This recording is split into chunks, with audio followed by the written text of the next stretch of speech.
So, today is June 20, 2026. Time check is 4 o'clock and 3 minutes. So, update sa atong ampalihan, guys. Last time, nagposta nga namunga na. Well, let's check, no? So, inani na siya kadagko, guys. Ang uban mo pa pagpamunga like kana, and kana, well, ang uban dagko na, no? And here's more. Yeah, maybe in a week and a half this can be harvested. Yeah, first harvest. Yeah. Oh, so basically ani ang sitwasyon sa plot 1 to 12, inani na siya. So ang remaining ana gagmay pa, then ako yung remaining 6 ka plot nga wala pa natamnan. So ano siya, no? Ito. Dili na ko mapakita tanan kay medyo dako ang area.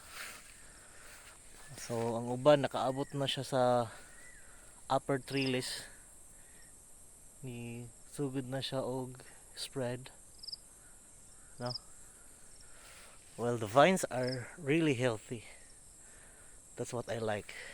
Look, the main vines of the plants is really healthy, big and green.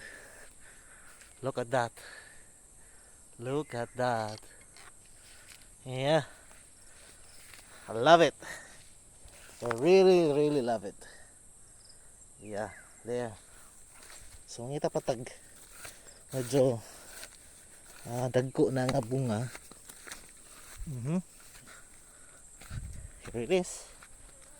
Oh, medyo bansot ang usa. Okay.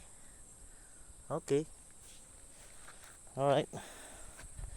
So maglisod tag labang-labang ani kay naman siya kani nga trellis, vertical nga trellis. Ang horizontal nga trellis muna. So yeah, dagko na siya. Woohoo! Yay! Makawa og stress.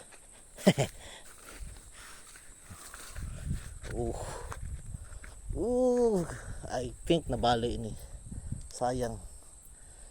So we try to train it to climb, but then this is so brittle.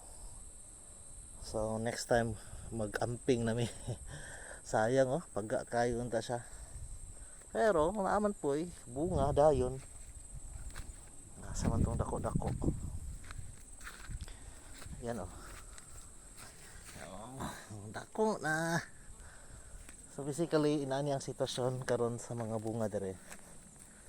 Yep, so inspiring. Alright.